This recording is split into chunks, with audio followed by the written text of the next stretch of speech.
Fashionable बहू, संस्कारी ननद। शोभा के इकलौते बेटे साहिल ने एक फैशनेबल लड़की विभा से लव मैरिज कर ली और उसे अपने घर ले आया। उसकी माँ ने दोनों को देखा तो बोलने लगी, अरे साहिल, ये किस नाटक वाली को ले आया तू? और इसने ये इतने छोटे कपड़े क्यों पहन रखे हैं? माँ, ये नाटक वाली नहीं आपकी बहू है। मैंने इससे शादी कर ली है। विभा, माँ के पैर छुओ। कम ऑन साहिल, मैं किसी के पैर नहीं छू सकती। विभा, ये हमारा कल्चर है, घर के बड़ों के पैर छूते हैं। ओके साहिल। विभा जैसे ही शोभा के पैर छूने के लिए झुकी तो शोभा ने उसे डांटते हुए कहा, चल हट यहाँ से, दूर हो जा मेरी नजरों से। न जाने कहाँ से इसे उठा लाया है। तेरे लिए लड़कियों की कमी थी क्या, जो ऐसी लड़की को ले आया? हमारे घर के संस्कारों के बारे में तो सोच लेता, लोग क्या कहेंगे? माँ, आप भी कैसे पुराने जमाने की बात कर रही हो? आप कपड़ों और भाषा से किसी के संस्कारों को जज नहीं कर सकती। साहिल ने अपनी माँ को समझाने की बहुत कोशिश की, लेकिन वो कहाँ कुछ मानने वाली थी। शोभा अपनी बहू के कपड़ों और स्टाइल की वजह से हमेशा उसके कैरेक्टर पर टिप्पणी करती रहती। एक दिन विभा अपनी सास के लिए चाय बनाकर लाई। गुड मॉर्निंग मॉम, ये आपकी टी। ऐ छोरी, तुझ में संस्कार नाम की चीज है या नहीं? गुड मॉर्निंग ना बोला कर मुझे। हमारे यहाँ बहुएं पैर छूती है और तूने ये कैसे कपड़े पहने? देख जरा मेरी बेटी रानी को, सीधे सादे कपड़े पहनती है वो। मॉम, आपकी बेटी को फैशन की बिल्कुल भी नॉलेज नहीं है। उसी तो आप तंबू भी दे देंगी ना तो वो तंबू भी पहन लेंगी। देखो माँ, भाभी कैसे मेरा मजाक उड़ा रही हैं। रानी, मैं तुम्हारा मजाक नहीं उड़ा रही, मगर जरा देखो खुद को, कैसी लग रही हो। तुम्हें फैशन का बिल्कुल भी सेंस नहीं है। कुछ तो लड़कियों वाली हरकतें किया करो। चलो कोई बात नहीं, मैं आ गई हूँ ना, सब सिखा दूंगी। इतना कहकर विभा वहां से चली जाती है और रानी सोचने लगती है, भाभी आपने मेरा मजाक उड़ाकर अच्छा नहीं किया। अब देखो मैं कैसे आपको इस घर से बाहर निकालती हूँ। अब रानी हर समय अपनी भाभी की कमियां ढूंढने में लगी रहती। रानी की माँ तो विभा से नफरत करती ही थी, लेकिन घर से निकालने के लिए जरूरी था कि साहिल भी विभा से नफरत करे। एक दिन घर में पूजा हो रही थी। घर के सभी सदस्य पूजा में शामिल हुए, लेकिन विभा नहीं हुई।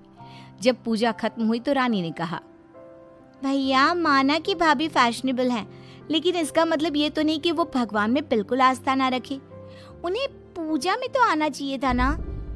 हाँ बेटा, तूने अपनी मर्जी से शादी तो कर ली, अब अपनी मॉडल बहू को घर के तौर तरीके तो सिखा दे। अपनी बहन और माँ की बात सुनकर साहिल विभा के पास गया और उससे कहने लगा, विभा, आज घर में पूजा थी, तुम क्यों नहीं आई पूजा में? पता है लोग कितनी बातें बना रहे थे।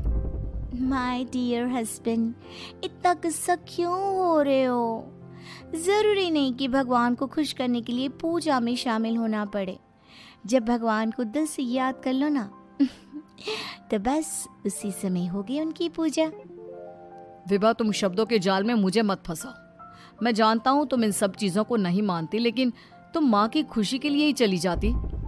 कम ऑन डार्लिंग, तुम तो छोटी सी बात को खींच रहे हो। मुझे पूजा में जाने से कोई प्रॉब्लम नहीं थी।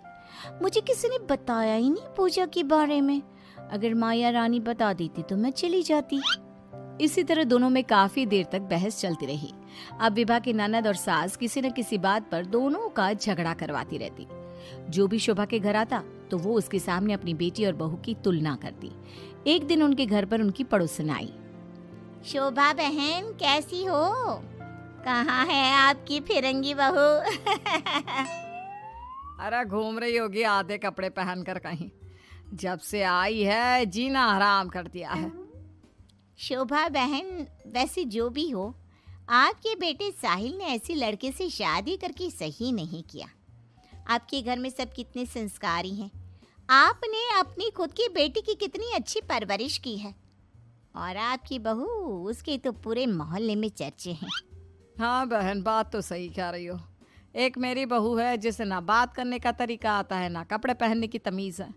और एक मेरी बेटी है, संस्कारी, सुंदर, सुशील, सर्वगुण संपन्न है मेरी बेटी। आप तो जल्द से जल्द बस अपनी बेटी की शादी करने के बारे में सोचो। कहीं ऐसा ना हो कि आपकी बहू के चक्कर में आपकी बेटी से कोई शादी ही ना करे। पड़ोसन की बात शोभा के दिमाग में बैठ जाती है और वो रानी के लिए रिश्ता ढूंढना शुरू कर देती है। एक दिन शोभा की तबीयत अचानक खराब हो जाती है। माँ, क्या हो गया है आपको? आप दिन भर अपने कमरे में लेटी क्यों रहती हो? अरे पता नहीं बेटी क्या हो गया है, कई दिन हो गए बुखार आ रहा है। मॉम, आपको डॉक्टर के पास जाना चाहिए, ऐसे तो आपकी हेल्थ खराब होती जाएगी। ओ अंग्रेजन, अपनी अंग्रेजी अपने पास रख। माँ किसी डॉक्टर के पास नहीं जाएगी। मैं अभी माँ को काढ़ा बना कर देती हूँ, माँ बिल्कुल ठीक हो जाएंगी।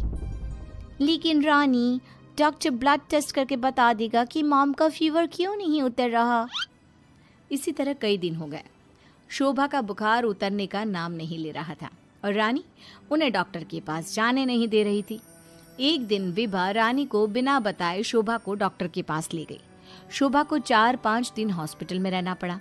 इसी बीच विभा ने अपनी सास की बहुत देखभाल की, लेकिन रानी एक बार भी अपनी माँ से मिलने नहीं आई। बहू, मेरी इतनी ज्यादा तबीयत खराब थी, लेकिन रानी मुझसे एक बार भी मिलने नहीं आई। डोंट वरी मॉम, घर में कोई नहीं है ना, तो वो घर में ही रहती है। अब डॉक्टर ने बोला है कि आप घर आ सकती हैं, तो आप ज्यादा सोचिए मत। अब शोभा को पहली बार अपनी बेटी और बहू के संस्कारों के बीच का अंतर पता चला। शोभा अपनी बहू को प्यार करने लगी। एक दिन शोभा ने विभा से कहा, बहू, आज शाम को लड़के वाले रानी को देखने आ रहे हैं। रानी और तुम बाजार चली जाओ, खाने का कुछ सामान और रानी के लिए अच्छी सी साड़ी लेकर आना। माँ, मैं भाभी के साथ नहीं जाऊंगी। वो साड़ी दिलाने की जगह कोई स्कर्ट या जींस दिलाकर ले आएंगी।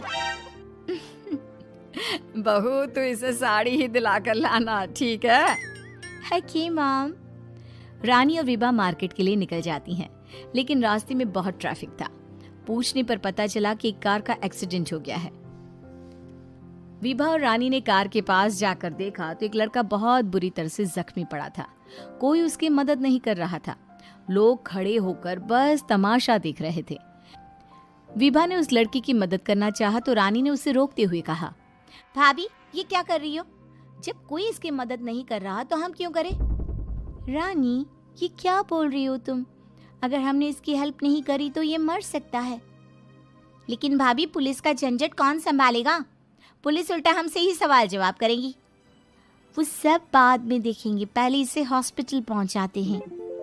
विभा और रानी उस लड़के की जान बचा लेती हैं और उन्हें घर आने में देर हो जाती है।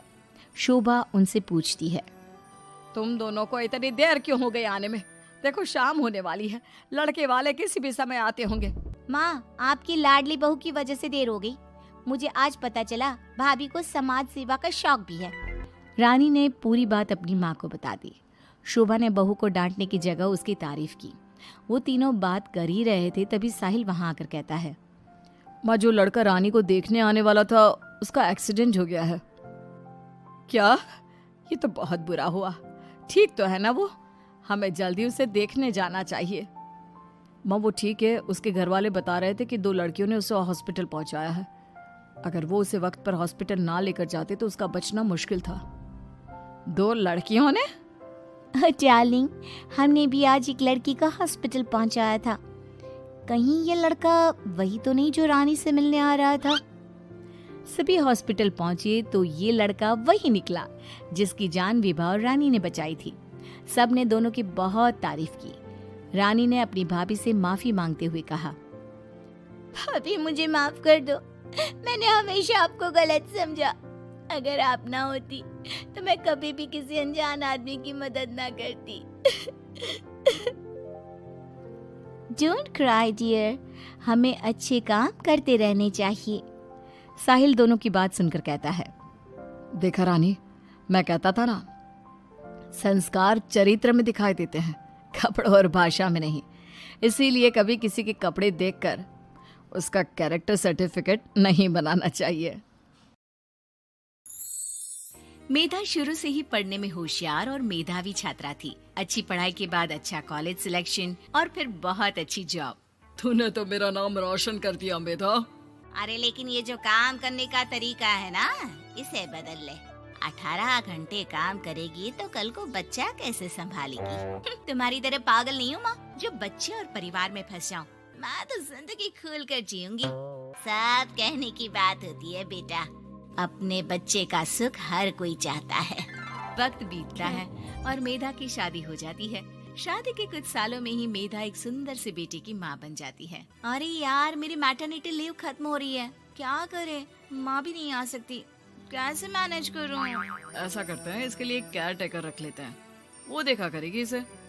मेधा को पति की बात जंच जाती है और वो केयर टेकर की तलाश शुरू कर देती है। एक दिन उन लोगों के घर एक महिला आती है जो दिखने में पढ़ी लिखी लगती है। जी, क्या काम है आपको? मैम, मेरा नाम स्नेहा है। आपका एड देखा केयर टेकर का, क्या मैं आपके यहाँ काम कर सकती हूँ? हाँ, क्यों नहीं, लेकिन आप तो अच्छे घर की लगती हैं, फिर नौकरी क्यों? दरअसल मेरे ससुराल वालों ने मुझे घर से निकाल दिया क्योंकि मैं माँ नहीं बन सकती और माता पिता भी नहीं है इस दुनिया में। तो अरे कोई बात नहीं, तुम लक्ष्य को ही अपना बच्चा समझो और यहीं रहना, और किसी भी चीज की जरूरत हो ना तो बता देना। नेहा खुशी खुशी लक्ष्य को संभालने लगती है। रात को जब मेधा घर पर आती है, अरे क्या बात है स्नेहा, तुमने खाना नहीं खाया क्या? अरे दीदी, आपका बेटा टाइम दे तब ना। अरे तो जब वो सोता है तब खा लिया करो। तब तो मैं इसके पास ही बैठी रहती हूँ। कोई मच्छर या कीड़ा काट ले लक्ष्य को तो अब आप पकड़ो, मैं खाना खा लेती हूँ। स्नेहा वहाँ से चली जाती है। बहुत ही अच्छे से ख्याल रख रही है ये लक्ष्य का। मेधा, इतना तो शायद तुम भी ध्यान नहीं देती। मेधा को पति की बात बुरी तो लगती है लेकिन कुछ नहीं कहती। धीरे धीरे स्नेहा मेधा और उसके पति के साथ बाहर भी जाने लगी। सुनो, स्नेहा को भी बाजार ले चलते हैं, वो क्या है ना, लक्ष्य को देख लेगी जब तक मैं शॉपिंग कर लूंगी। हाँ चलो, वैसे मैं चाह रहा था कि लक्ष्य को लेकर हम दोनों ही चलते। क्या यार, तुम तो फ्री में इमोशनल हो जाते हो, कितना देख लेंगे हम दोनों मिलकर, ले चलो उसे। कार से निकलकर मेधा और लक्ष्य रोड क्रॉस कर रहे थे कि सामने से कार आ जाती है। मेधा का ध्यान नहीं होता लेकिन स्नेहा तुरंत लक्ष्य को मेधा से छीन लेती है। मेधा गिर जाती है और कार मेधा को छूकर निकलती है, जिससे मेधा को खून आ जाता है। पति मेधा को हाथ देकर उठाता है। स्नेहा लक्ष्य को लेकर गले लगाई रहती है। थैंक्स स्नेहा, मैंने तो ध्यान ही नहीं दिया था कि कार आ रही है। स्नेहा का गुस्सा मालकिन पर टूट पड़ता है। अरे कैसी माँ है आप, अगर आज कुछ लक्ष्य को हो जाता तो मैं आपको कभी माफ नहीं करती। छोटा सा बच्चा है, उसे चोट लगती है तो पता है कितनी तकलीफ होती है। पति भी स्नेहा को देखने लगता है कि उसे क्या हो गया। मेधा को स्नेहा पर काफी गुस्सा आ जाता है। घर आकर कहती है, देखो स्नेहा, माना तुम लक्ष्य को बहुत प्यार करती हो, लेकिन वो मेरा बेटा है, मैं कभी जानबूझकर उसके साथ बुरा नहीं कर सकती, समझी? मुझे माफ कर दीजिए, मैं लक्ष्य को लेकर कुछ ज्यादा ही सेंसिटिव हो चुकी हूँ। मैं ध्यान रखूंगी कि आगे से ऐसा ना हो। मेधा का मन स्नेहा से अब हटने लगा था। एक शाम मेधा ऑफिस से घर आती है कि लक्ष्य उसे दिखाई नहीं देता और ना ही स्नेहा। वो स्नेहा के कमरे में जाती है जहाँ दोनों सो रहे होते हैं। अरे स्नेहा, लक्ष्य को आज इस कमरे में क्यों सुला दिया? दीदी, मुझे नींद आ रही थी, ऐसे में उसे कमरे में अकेले लिटाना मुझे ठीक नहीं लगा। मेधा बच्चा उठाने लगती है कि स्नेहा टोक देती है। रहने दीजिए ना दीदी, सो रहा है, फालतू में नींद खराब हो जाएगी। मेधा को गुस्सा आ जाता है और वो बच्चा उठाकर वहाँ से चली जाती है। अगले दिन मेधा स्नेहा को बुलाती है, साथ में एक और लड़की खड़ी होती है। स्नेहा, अब तुम अपना कुछ और देख लो, हम लोगों को नई केयर टेकर मिल गई है, तुम इस हफ्ते घर छोड़ देना। स्नेहा का मन लक्ष्य को छोड़ने का नहीं करता, लेकिन नौकरी तो नौकरी होती है ना। स्नेहा घर से चली जाती है। धीरे धीरे महीने और साल बीतते जाते हैं और लक्ष्य एक नौजवान लड़का हो जाता है। लक्ष्य, आज मुझे मंदिर जाना है, ले चलोगे? ठीक है माँ, एक काम करके अभी वापस आता हूँ, तब तक आप और पापा दोनों तैयार हो जाइए। दोनों तैयार होकर बैठ जाते हैं लेकिन लक्ष्य काफी देर तक नहीं आता। अरे मेधा, फोन तो करो लक्ष्य को, देखो क्या हो गया उसे। मेधा फोन करती है तो पता चलता है कि लक्ष्य का एक्सीडेंट हो गया है और वो सिटी अस्पताल में है। जल्दी चलिए, पता नहीं कैसा होगा मेरा बेटा। अरे चिंता ना करो, सब ठीक होगा, मैं अभी कार निकालता हूँ। दोनों मियाँ बीवी अस्पताल पहुँचते हैं जहाँ वो लोग देखते हैं कि लक्ष्य बिस्तर पर पड़ा होता है। एक महिला इन्हें यहाँ लेकर आई है, वो वहाँ बैठी है, लेकिन फिलहाल तो आप लोगों को इनके लिए किडनी का प्रबंध करना होगा। एक्सीडेंट में इसकी किडनी डैमेज हो गई है। मेरी ले लीजिए डॉक्टर साहब, मेरे बेटे को बचा लीजिए। नहीं नहीं, आप माँ हैं, आपकी नहीं ले सकते, पिता की भी नहीं। आप किसी रिलेटिव या दोस्त से पता कर लें, और हाँ थोड़ा जल्दी करें क्योंकि देर होने से मामला बिगड़ सकता है। मेधा बैठकर रोने लगती है कि वहाँ डॉक्टर आ जाते हैं। जिस औरत ने आपके बेटे को यहाँ भर्ती कराया था वो अपनी किडनी आपके बेटे को देना चाहती है। कौन है वो? कहाँ है वो? तभी वहाँ स्नेहा आ जाती है। स्नेहा तुम? मैं लक्ष्य को पहचान नहीं पाई थी, लेकिन आप लोगों को देखकर समझ गई कि ये लक्ष्य है, इसलिए वापस आ गई। मैं अपनी किडनी आपके बेटे को देना चाहती हूँ। मेरी अपनी तो कोई औलाद नहीं, लेकिन लक्ष्य में मैंने हमेशा अपना बच्चा देखा। तुम धन्य हो स्नेहा, जो इतने साल में भी लक्ष्य को भूल नहीं पाई। सही मामले में तो वो तुम्हारा ही बच्चा होगा, क्योंकि जन्म भले ही मैंने दिया हो, लेकिन आज तुम उसकी जिंदगी बचा रही हो।